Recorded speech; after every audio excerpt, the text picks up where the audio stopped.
أعوذ بالله من الشيطان الرجيم بسم الله الرحمن الرحيم الحمد لله رب العالمين وصلى الله على محمد وآله الطاهرين واللعنة على أعدائهم أجمعين من الآن إلى قيام يوم الدين. Respected viewers, Assalamu alaikum wa rahmatullahi wa barakatuh.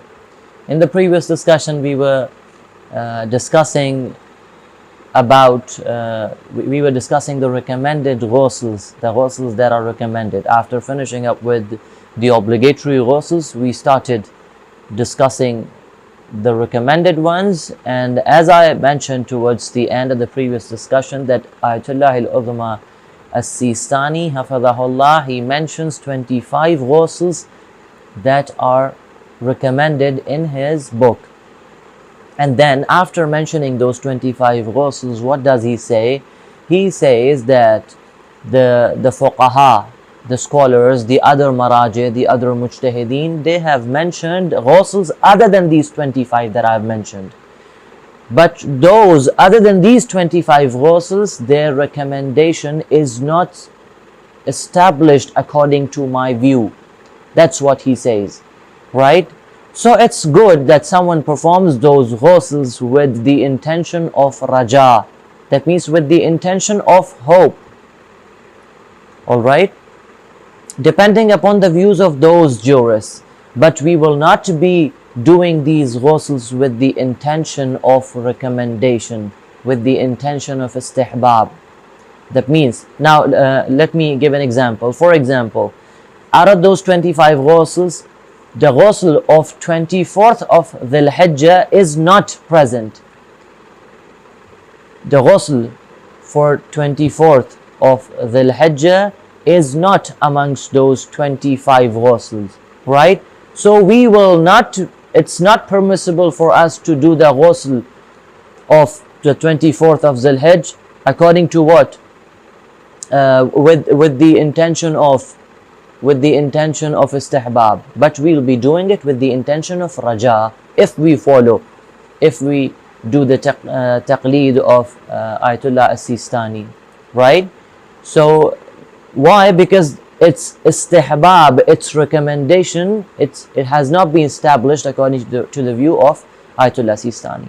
Similarly, the ghusls that are present, the ghusls that are there for the ziyarah, for visiting the holy shrines of Ahlul Bayt alayhimus salam, for visiting the holy shrines of A'imma alayhimus salam, if we want to visit the shrine in Najafi or in Karbala, alright, if you want to visit these shrines, there is a ghusl.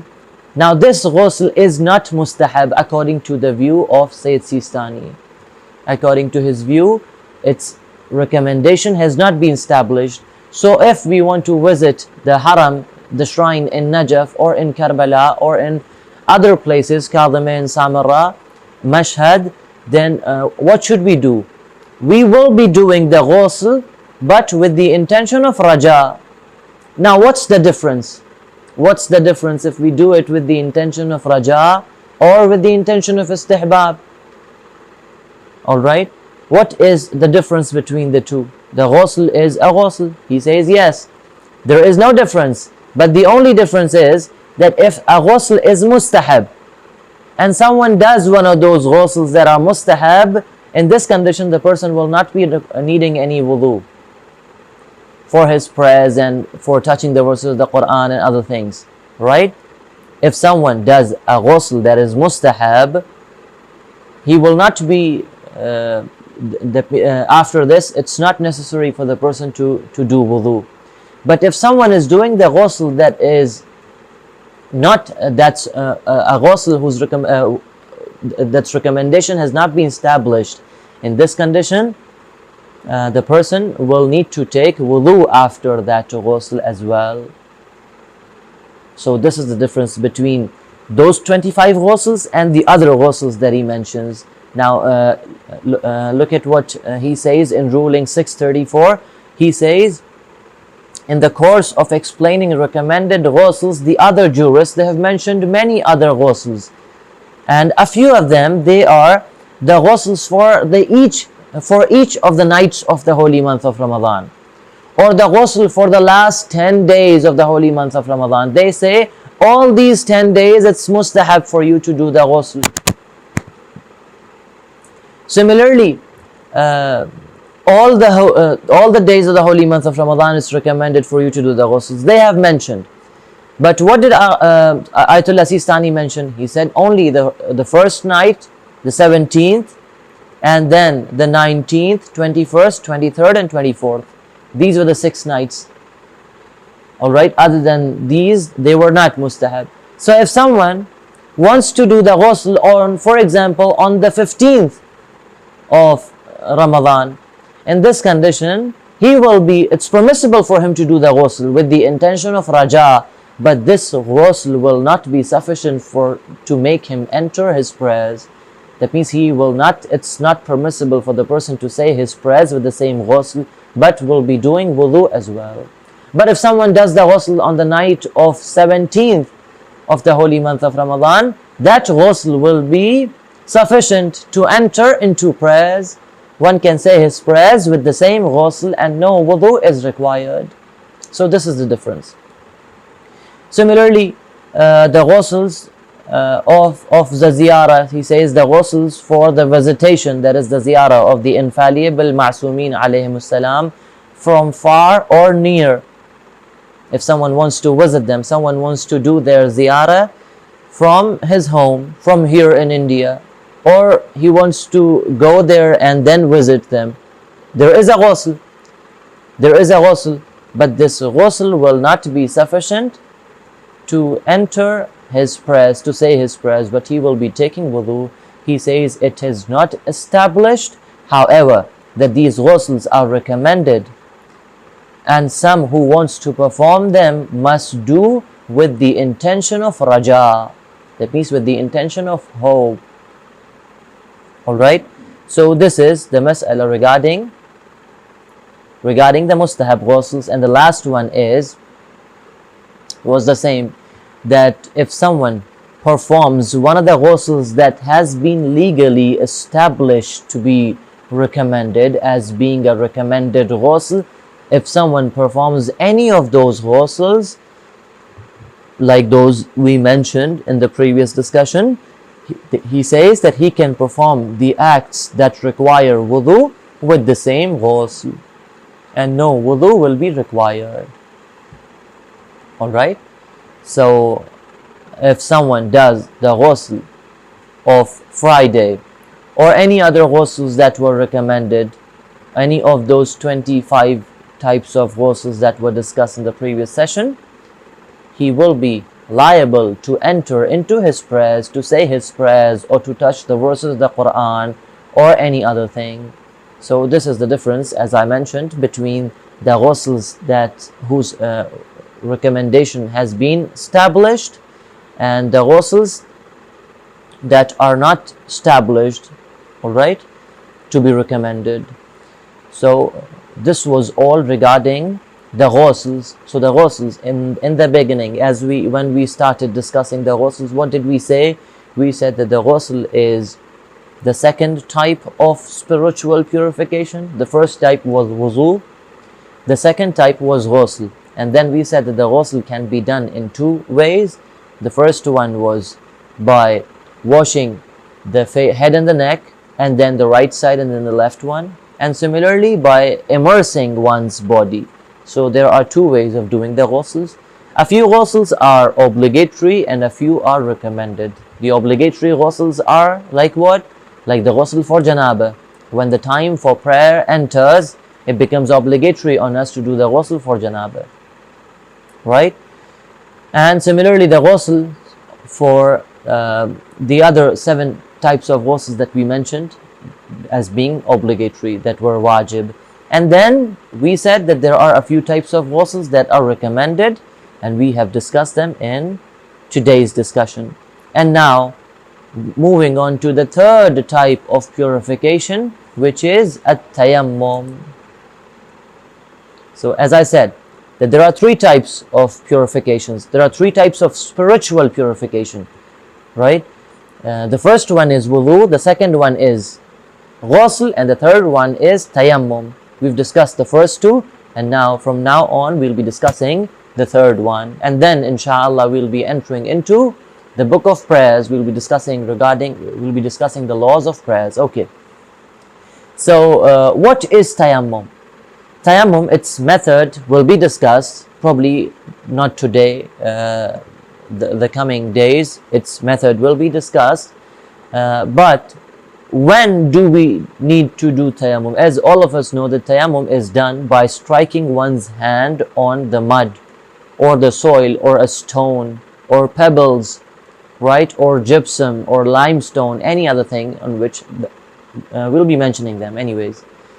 But when do we need to do tayammum? For example, I've got a bucket full of water, and am I allowed to do tayammum? They say that there are a few situations, there are a few conditions for a person being liable to do the tayammum. The first one is if the person doesn't have water. He doesn't have water. He tried to search for water, but he was not able to find it. And in the end, when he got hopeless, it's obligatory for the person to say his prayers. Now, how will he say his prayers? While the hadith, the narrations, they say, La salata illa bi tahur. There is no prayers except with purification. There should be a spiritual purification so that you be fit to say your prayers. So in the end, when he didn't find water, it's obligatory on the person to do the tayammum. So the first one is a person is not having water, will be doing the tayammum. The second one is the person is not having access to water. He has found water, but it's in a place that he won't be able to access it. Alright? Or there is water with someone, but the person is not giving it to us. So this is also a situation where it's obligatory on the person to do the tayammum. The third one is using water be harmful for a person. There is ample of water. I'm standing close to a river, but using water is harmful because for example, the climate is too cold, or because of some injury or any other thing, the use of water be harmful for the person. Or the fourth one is that it be really hard or it be of excessive difficulty. All right, if procuring water be really hard, or there be excessive difficulty in doing this, and in this condition, it's not obligatory to go in search of water and to find it, but it will be obligatory on the person to do the tayammum. All right, if there is excessive difficulty that could not normally be endured, in this condition, the person will be doing the tayammum, and searching for water or taking water out of that place will not be obligatory. Okay. The fifth one is there is water, but that water is required to quench one's thirst in a way that if I use that water to do the ghusl, or if I use that water to do the wudu, I will not be having any water to drink. In this condition also, it's obligatory to do the tayammum. Right?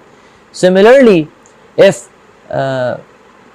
performing wudu or ghusl may lead to a shortage of time to perform my prayers. For example, I've got only 30 seconds, or I've got only 1 minute or 2 minutes to say my Asr prayers. All right, I've not said my Asr prayers, and it's 4 rakat, right? And I've got only 2 minutes. Now, if I go and fetch water and do my wudu, it will take around 2-3 minutes to do the wudu. For example, it will take 2-3 minutes. Now, in this time, I won't be able to say my Asr prayers. Here, it's obligatory on the person to do the tayammum right there. Find a place to do the tayammum, and then will say his prayers. Similarly, someone wakes up at 6 in the morning. Now, take the example that at 6, or after 2 minutes he will be the sun will rise. Now here it's obligatory on the person to do the tayammum and say his prayers before the sun rises, or enter into his prayers before the sun rises. Even if he finishes one rak'ah before the rising of the sun, his prayers will be all right.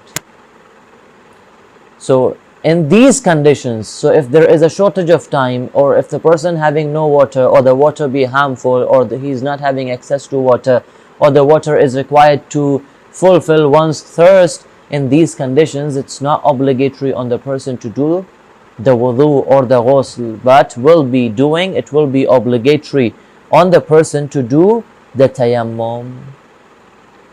So here are the laws of, here are the times, the places where it's required to do the tayammum in these conditions. And the way we have tayammum in place of wudu, similarly we have tayammum in place of ghusl. A person who is on whom it's obligatory to do the ghusl for janaba, if he has got no time, or if water is harmful, or he has no access to water, or any other thing, he can do the tayammum in place of ghusl. Similarly, a person waking up late in the morning and having only 1 minute to say his morning prayers will do the tayammum, will be doing the tayammum in place of wudu. So tayammum is also of two types: tayammum in place of ghusl and in place of wudu. These are the two types of tayammum. Okay, now moving on to the later part of our discussions, which was regarding the laws of the holy month of Ramadan. We said that there are a few things that are makruh on a person who is fasting. And we said that making the clothes that are on one's body wet, this is makruh. Now if someone is fasting and he's putting and he wets his clothes that he's wearing, this is what? This is makruh. This is disapproved. It's not recommended. Similarly, brushing one's teeth with a wet piece of wood, this is also makruh.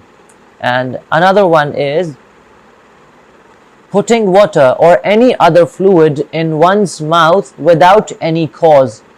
There is no reason to do this, but the person is putting water inside his mouth and then taking it out, spitting it out. This is also makruh. And the last one is immersing the entire head into water. So if person immerses entire head in water, this is not haram, but it's makruh. It's permissible, but makruh. Haram is something that's not permissible, that's unlawful. Alright, but we have a few things that are lawful, but they are disapproved. They're not recommended. Like what? Like immersing one's head into water while the person is fasting. So a fasting person can immerse his head into water, but it's makruh. Alright, so this was these were the things, these were a few things that were makruh on a person who is fasting. Okay, now if someone invalidates his fast of the holy month of Ramadan by the means of eating, drinking, or having sexual intercourse, or by masturbating, or by remaining in the state of janaba until the time of the morning prayers.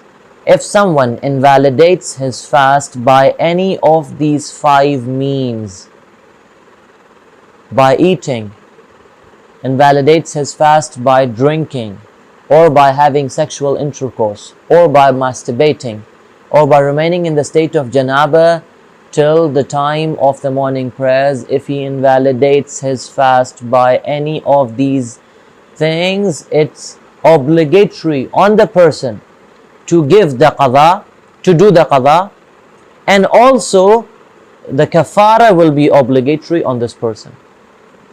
If he does these things intentionally and he deliberately did these things, it will be obligatory on the person to do the qada and also to give the kafara. Right? Kafara will also become obligatory on this person. But if someone makes his invalidates his fast by any other means, alright, by any other means, he will be only giving the qada. He will only be doing the qada. No kafara is required. He says, and as for someone who invalidates a fast by means other than those that I mentioned, other than those 5 things: eating, drinking, having sexual intercourse, masturbating, and remaining in the state of janaba. If someone invalidates his fast by any other than these 5 things, will be observing qada only. He says the recommended precaution is that he gives the kafara as well. Recommended precaution meaning it's not obligatory to give the kafara.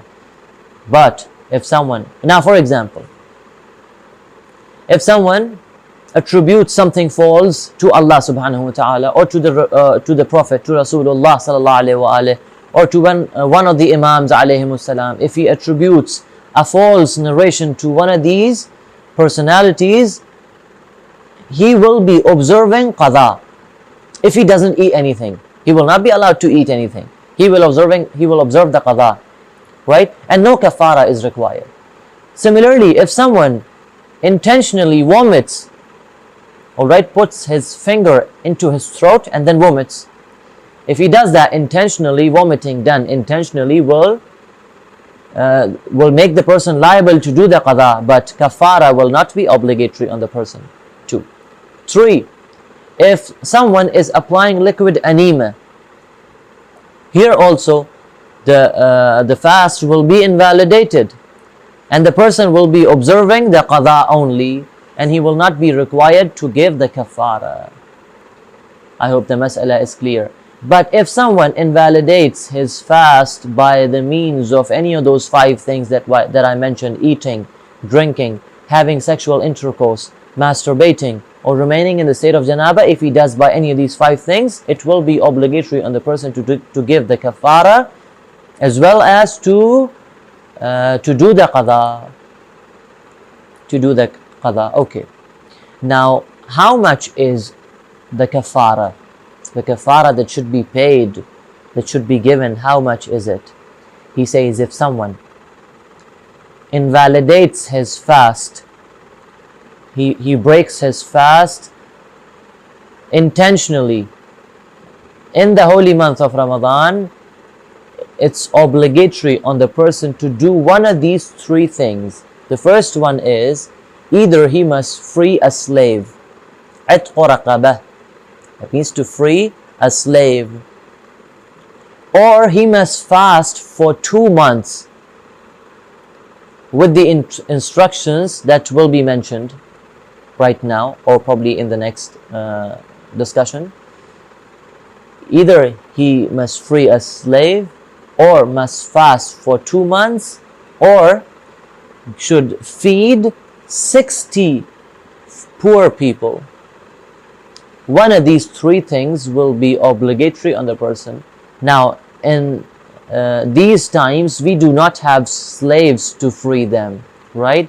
So it will be obligatory on the person to do any of these 2 things. The first one is either he fasts for 60 days, fasts for 2 months, or what does he do? Or he needs to feed 60 poor people, 60 fuqara.